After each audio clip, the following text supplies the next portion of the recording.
உட்கட்சி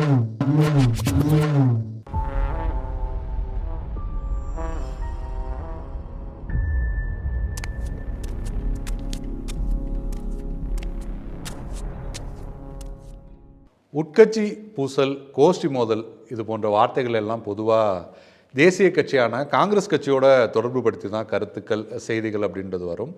பொதுவான விமர்சனங்கள் அப்படின்றதுமே கூட காங்கிரஸ் கட்சியை முன்வைத்து தான் இது போன்ற விமர்சனமும் வரும். ஆனால் தற்போது உட்கட்சி மோதல்களை சரி செய்யணும், கோஷ்டி மோதல்களை எல்லாம் வேகமாக சரி செஞ்சுட்டு தேர்தலுக்கான வேலைகளை பார்க்கணும் அப்படின்னு ஒரு தேசிய கட்சியிலேருந்து ஒரு உத்தரவு வந்திருக்கு.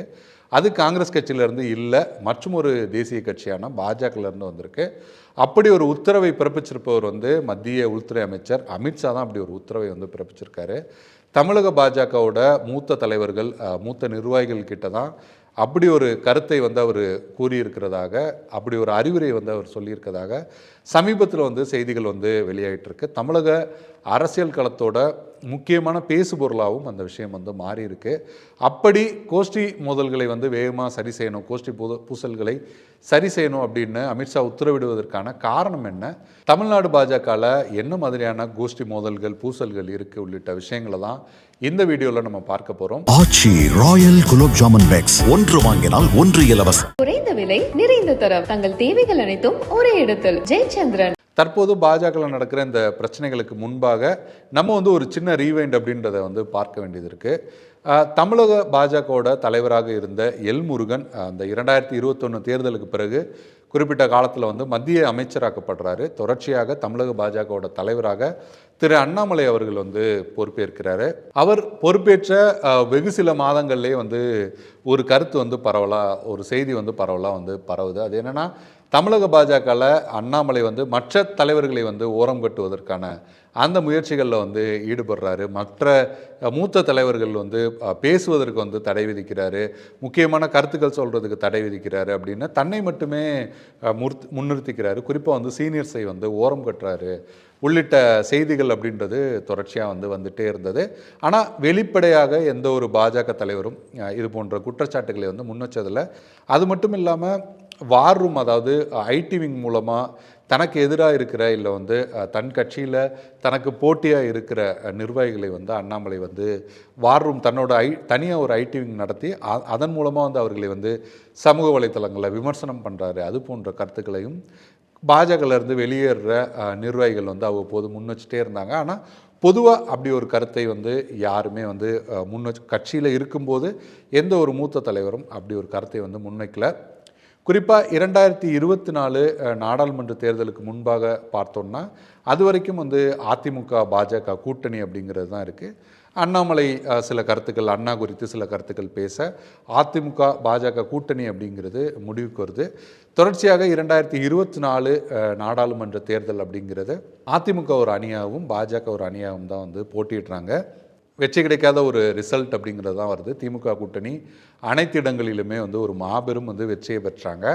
அது வரைக்கும் ஆங்காங்கே வந்த இந்த கருத்துக்கள் அப்படிங்கிறது இந்த 2024 நாடாளுமன்ற தேர்தலுக்கு பிறகு வெளிப்படையாகவே வெடிக்க ஆரம்பிக்குது. குறிப்பாக நம்ம சொல்லணும்னா, கோவையில் நடந்த ஒரு அதிமுக நிர்வாகிகள் கூட்டத்தில் பேசுகிற வேலுமணி, அதிமுக பாஜக கூட்டணி உருவாயிருந்தால் நம்ம 33 இடங்களில் வெற்றி பெற்றிருக்கலாம்.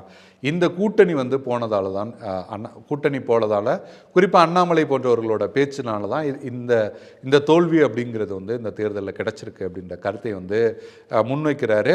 அதே கருத்தை அப்போது கவர்னராக இருந்த அந்த பதவியை ராஜினாமா செய்துவிட்டு 2024 தேர்தலில் தென் சென்னையில் போட்டியிட்டு தோல்வியடைந்த தமிழிசை சவுந்தரராஜனும் அதே போன்ற கருத்தை, அதாவது வேலுமணி என்ன கருத்தை சொன்னாரோ அதே கருத்தையும் ஆமோதிக்கிற வகையில் அவங்களும் ஒரு கருத்து தெரிவிக்கிறாங்க.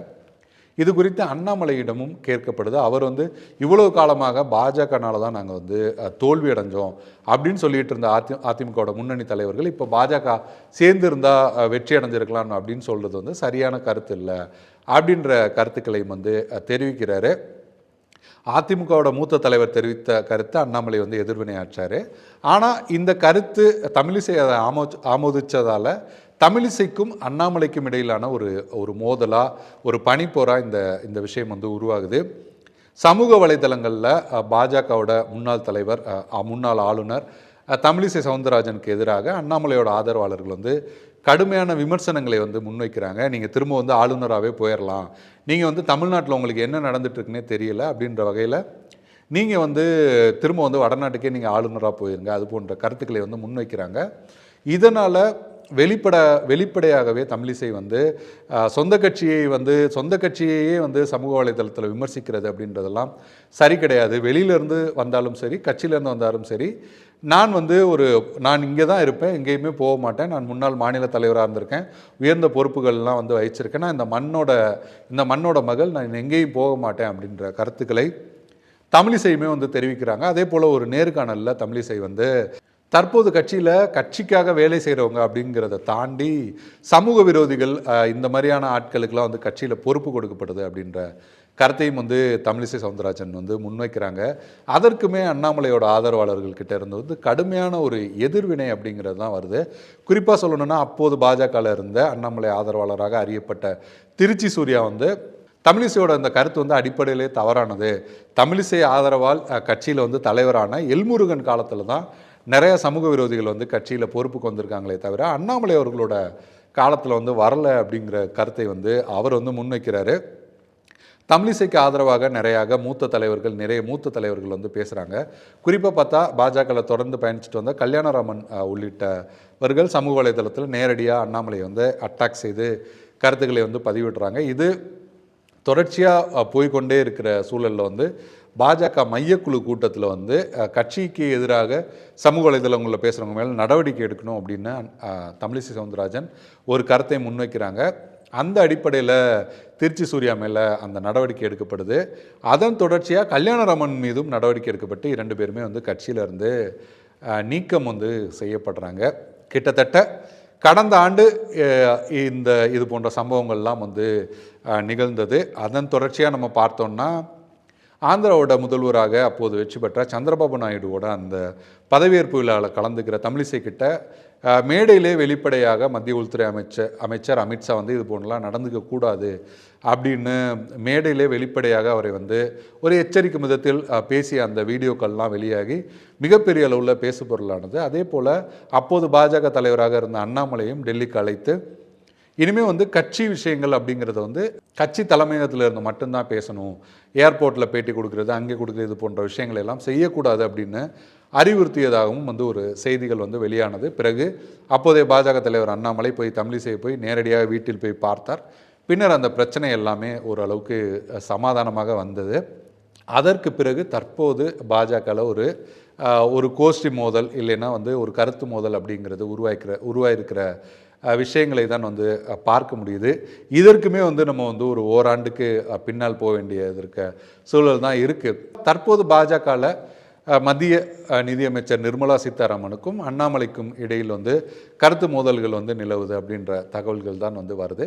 அதற்கு என்ன காரணம் அப்படின்னு நம்ம பார்த்தோம்னா, ஓராண்டுக்கு முன்பாக கோவை பகுதியில் வந்து தொழில் முனைவோர் உள்ளிட்டவர்களோட ஒரு கூட்டம் வந்து நிதியமைச்சர் நிர்மலா சீதாராமன் அவர்களோட தலைமையில் வந்து நடந்தது. அப்போது அன்னபூர்ணா ஹோட்டலோட உரிமையாளர் வந்து அந்த பன் பட்டர் குறித்து வந்து ஒரு கருத்தை வந்து தெரிவிக்கிறாரு. ஜிஎஸ்டி குறித்து ஒரு கருத்தை வந்து தெரிவிக்கிறாரு. அது மிகப்பெரிய அளவில் சமூக வலைத்தளங்களில் வந்து வைரல் ஆகுது. ஜிஎஸ்டிக்கு எதிரான ஒரு தோற்றத்தையுமே வந்து அந்த விஷயம் வந்து கொடுக்குது. அந்த சூழலில் அன்னபூர்ணா உரிமையாளர் வந்து திருமதி நிர்மலா சீதாராமன் கிட்ட மன்னிப்பும் கேட்கிறாரு. ஆனால் அந்த வீடியோ சமூக வலைதளங்களில் வந்து மிகப்பெரிய அளவில் வந்து வைரல் ஆகிடுது. அது வந்து திட்டமிட்டு பாஜகவில் இருந்து தான் யாரோ வெளியிட்டிருக்காங்க, குறிப்பாக அண்ணாமலையோட ஆதரவாளர்கள் தான் அதை வந்து வெளியிட்டிருக்காங்க அப்படின்ற கருத்து அப்போதே வந்தது.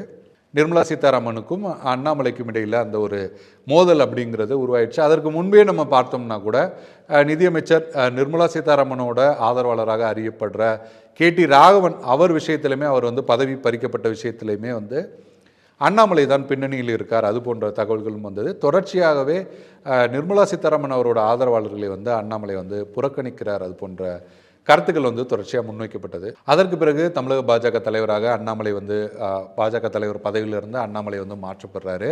நயனார் நாகேந்திரன் வந்து அந்த பொறுப்புக்கும் வராரு. தொடர்ந்து அதிமுக பாஜக கூட்டணி அப்படிங்கிறதும் தற்போது வந்து உருவாயிருக்கிற சூழல் தான் பார்க்க முடியுது. சமீபத்தில் சென்னைக்கு வந்த மத்திய நிதியமைச்சர் நிர்மலா சீதாராமன் பாஜக அந்த நிர்வாகிகள் கூட்டத்தில் வந்து கலந்துக்கிறாங்க. அந்த கூட்டத்தில் முன்னாள் பாஜகவோட முன்னாள் தலைவர் அண்ணாமலை குறித்து கடுமையான விமர்சனங்களை முன்வைத்ததாகவும் செய்திகள் வந்து வெளியானது. குறிப்பாக பார்த்தோம்னா 2024 தேர்தலே வந்து அதிமுக பாஜக இணைந்து தேர்தலில் வந்து போட்டிட்டு இருந்தால் நம்ம வந்து வெற்றி பெற்று இருக்கலாம் அப்படின்னு அதற்கு வந்து ஒரு சிலர் தான் அதை வந்து வரவிடாமல் பண்ணிட்டாங்க. அது போன்ற கருத்துக்களையும் வந்து முன் வச்சிருக்காங்க. அதையும் தாண்டி மாவட்ட நிர்வாகிகள் கூட்டத்தில் பொதுவாக வந்து மாவட்ட நிர்வாகிகள் வந்து சென்னை கோவை மட்டும் இல்லாமல் தமிழ்நாட்டோட அனைத்து மாவட்டங்களுக்கும் வந்து மூத்த தலைவர்கள் குறிப்பாக நிதியமைச்சர் போன்ற மூத்த அமைச்சர்கள் தலைவர்கள் வந்து கூட்டங்களில் பங்கேற்கணும். அப்போ தான் வந்து நம்ம வந்து கட்சியை கொண்டு போக முடியும் அப்படின்ற கருத்தையும் வந்து தெரிவிக்கிறாங்க. அப்போதுமே வந்து நிதியமைச்சர் நிர்மலா சீதாராமன் நாங்கள் எப்போதுமே வர்றதுக்கு தயாராக தான் இருந்திருக்கோம். ஆனால் கடந்த காலத்தில் என்னை கூப்பிட்டு வந்து நிகழ்ச்சி நடத்தின குறிப்பாக ராமநாதபுரம் மாவட்ட பகுதியில் ஒரு நிகழ்ச்சி நடத்தினதுக்கு வந்து அந்த மாவட்ட தலைவரை அப்போது மாநில தலைவராக இருந்தவர் வந்து கடுமையாக விமர்சனம் பண்ணியிருந்தார்.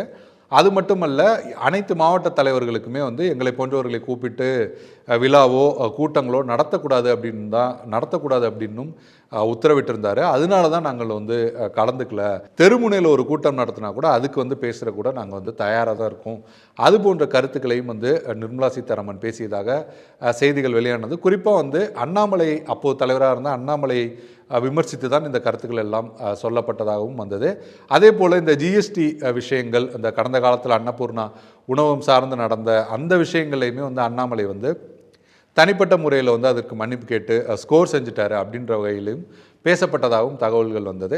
தொடர்ச்சியாக வந்து ஜிஎஸ்டி சார்ந்த விஷயங்களையும் அது குறித்த டேட்டாக்களை வந்து எங்களுக்கு கொடுக்கணும், நாங்கள் வந்து அது குறித்து பேசுவதற்கு வந்து சரியாக இருக்கும் அப்படின்னு பாஜக நிர்வாகிகள் பேசும்போது கூட அதற்குமே வந்து மறுத்து நிதியமைச்சர் நிர்மலா சீதாராமன் தன்னோட அதிருப்தியை வந்து வெளிப்படுத்தியிருந்தாங்க. அந்த சூழலில் தான் இல்லாத இடத்துல தன்னை பற்றி வந்து நிர்மலா சீதாராமன் கருத்து சொன்னது குறித்து பாஜக முன்னாள் தலைவர் அண்ணாமலையுமே தன்னோட அதிருப்தியை வந்து டெல்லி மேலிடத்துக்கு வந்து தெரிவிச்சிருக்காரு. இது ஒரு புறம் அப்படின்னு நம்ம பார்த்தோம்னா, பாஜக தலைவராக நைனா நாகேந்திரன் வந்த பிறகும் கூட இன்னமுமே கூட பெருவாரியான நிர்வாகிகள் பெருவாரியான அந்த ஆதரவு அப்படின்றது அண்ணாமலை தரப்புக்குத்தான் இருக்குது அப்படிங்கிற தகவல்களும் வந்து சொல்லப்படுது. இன்னுமே அவர் தான் கட்சியை வந்து இன்னுமே தன்னோட கண்ட்ரோலுக்குள்ளே வச்சுக்கணும்னு நினைக்கிறாரு. அது போன்ற தகவல்களும் பொதுவாகவே தொடர்ச்சியாக வந்துட்டு இருக்கு. குறிப்பாக பாஜக தலைவர் அண்ணாமலை தலைவராக இருந்தபோது அவருக்கு பணியாற்றிய அந்த நபர்கள் தான் தற்போது நைனா நாகேந்திரன் அவர் கூட இருக்காரு. அவர்கள் அனைத்து விதமான தகவல்களையும் வந்து அவ்வப்போது அண்ணாமலைக்கு கொடுத்துனாங்க அப்படின்ற செய்திகள் கருத்துக்கள்லாம் வந்து அவ்வப்போது வெளிவருது. அது மட்டும் இல்லாமல் எங்கே கூட்டம் அப்படின்னு போனாலுமே கூட, அதாவது தேசிய நிர்வாகிகள் யாராவது கலந்துக்கிற கூட்டத்துக்கு போனாலும் கூட அங்கே தன்னோட ஆதரவாளர்களை வைத்து அண்ணாமலை வரும்போது அதிகமான கோஷங்களை எழுப்புவது, அவருக்கு வந்து வாழ்த்து, இன்னுமே கட்சியில் வந்து அண்ணாமலைக்கு தான் ஆதரவு இருக்குது அப்படின்ற ஒரு தோற்றத்தை உருவாக்க வந்து அவர் முயற்சி செய்கிறாரு. அது போன்ற குற்றச்சாட்டுகளையுமே ஒரு சிலர் எழுப்புவதாகவும் அவ்வப்போது வந்து செய்திகள் வந்து கொண்டே இருந்தன. அதையும் தாண்டி நைனா நாகேந்திரன் தலைமை பொறுப்புக்கு வந்த பிறகு மாநில அளவில் நடக்கிற எந்த விதமான கூட்டத்திலையுமே கூட அண்ணாமலை கலந்து கொள்வதில்லை, அந்த கூட்டங்களை எல்லாம் புறக்கணிக்கிறாரு. அது போன்ற செய்திகளும் தொடர்ச்சியாக வந்து கொண்டே இருந்தது. குறிப்பாக பார்த்தோம்னா சோசியல் மீடியா ரிலேட்டடாக பிஎல் சந்தோஷ் கலந்துக்கிட்ட அந்த ஒரு கூட்டத்தில் மட்டும்தான் அவர் வந்து கலந்துக்கிட்டார். மற்றபடி அவர் எந்த கூட்டத்திலையும் கலந்து கொள்ளாமல் புறக்கணிச்சுட்டே வராரு. தகவல்களும் வந்து கட்சி வட்டாரத்தில் வந்து சொல்லப்படுது.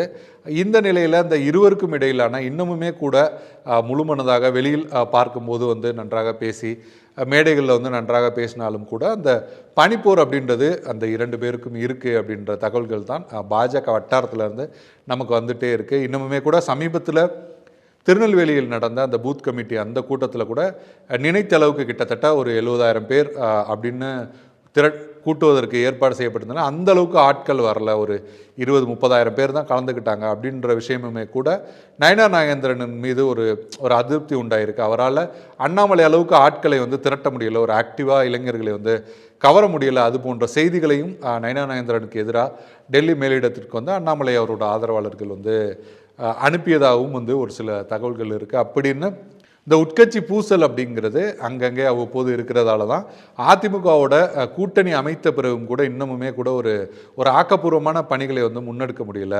இன்னமுமே டிடிவி தினகரன், ஓபிஎஸ், பாமக, தேமுதிக உள்ளிட்ட கட்சிகளை கூட கொண்டு வர முடியல. வழக்கமாக பாஜக மற்ற மாநிலங்களில் அவங்களோட ஸ்டைல் அப்படின்னு நம்ம பார்த்தோம்னா தேர்தலுக்கு ஒரு வருடத்துக்கு முன்பே கூட்டணியை வந்து அமைச்சிட்டு ஒரு 8 மாதத்துக்கு முன்பாகவே முதல்வர் வேட்பாளர் அப்படின்னு சொல்லி ஒரு வேலைகளை தொடங்கி வேகமாக அதை முன்னெடுத்துட்டு போகிறது அப்படின்றது தான் பாஜகவோட ஸ்டைலாக கடந்த காலத்தில் இருந்திருக்கு. உதாரணமாக சமீபத்தில் குடியரசு துணைத் தலைவர் வேட்பாளராக சிபி ராதாகிருஷ்ணன் அறிவிக்கப்பட்டதற்கு பின்னால் கூட தமிழ்நாட்டு எலெக்ஷனை வந்து மனதில் வச்சு தான் இது போன்ற காய் நகர்த்தல்களும் செய்யப்பட்டிருக்கு. அப்படின்னு தமிழ்நாட்டில் பாஜக நிலை பெற செய்வதற்கு, வெற்றி பெற செய்வதற்கு வந்து பாஜக தேசிய தலைமை வந்து பல்வேறு நடவடிக்கைகளை எடுத்துகிட்டு இருக்க இந்த சூழலில் வந்து கட்சிக்குள்ளேயே இவ்வளோ கருத்து மோதல்கள், ஒரு ஒற்றுமை இல்லாமல் இருக்கிறது தவிர கூட்டணி கட்சிகளை வந்து அரவணைத்து அடுத்தடுத்த பணிகளை வந்து முன்னெடுக்காமல் இருக்கிறது அப்படின்றது தேசிய தலைமை வந்து ரொம்பவே அப்செட் ஆக்கி இருக்கிறது.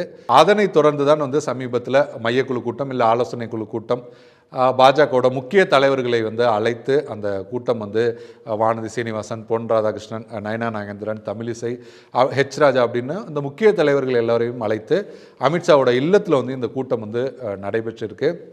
அந்த கூட்டத்தில் தான் இந்த உட்கட்சி பூசல் அப்படிங்கிறதெல்லாம் வேகமாக சரி பண்ணிவிட்டு தேர்தலுக்கான வேலைகளை வந்து முன்னெடுக்கணும், கூட்டணி கட்சிகளை ஒருங்கிணைச்சு அதற்கான பணிகளை வந்து முன்னெடுத்து தேர்தல் மட்டும்தான் நம்மளோட ஃபோக்கஸ்டாக இருக்கணும் அப்படின்னு அமித்ஷா வந்து அறிவுரை கூறியதாக சொல்லப்படுகிறது. இந்த கூட்டத்துக்கு பாஜக முன்னாள் தலைவர் அண்ணாமலைக்கும் அழைப்பு விடுக்கப்பட்டிருந்தது. ஆனால் நிறைய திருமண நிகழ்வுகளுக்கு ஒத்துக்கொண்டதால் நான் போக முடியல அப்படின்ற கருத்தை அண்ணாமலை பத்திரிகையாளர்கள் கிட்ட தெரிவிச்சிருந்தாரு.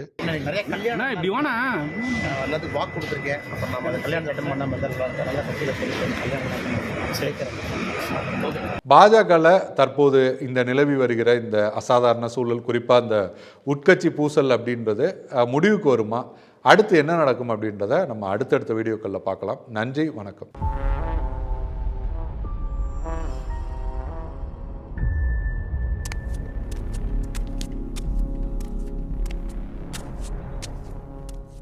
ஆச்சி ராயல் குலோப் ஜாமுன் பேக்ஸ், ஒன்று வாங்கினால் ஒன்று இலவசம். குறைந்த விலை, நிறைந்த தரம், தங்கள் தேவைகள் அனைத்தும் ஒரே இடத்தில். ஜெயச்சந்திரன்.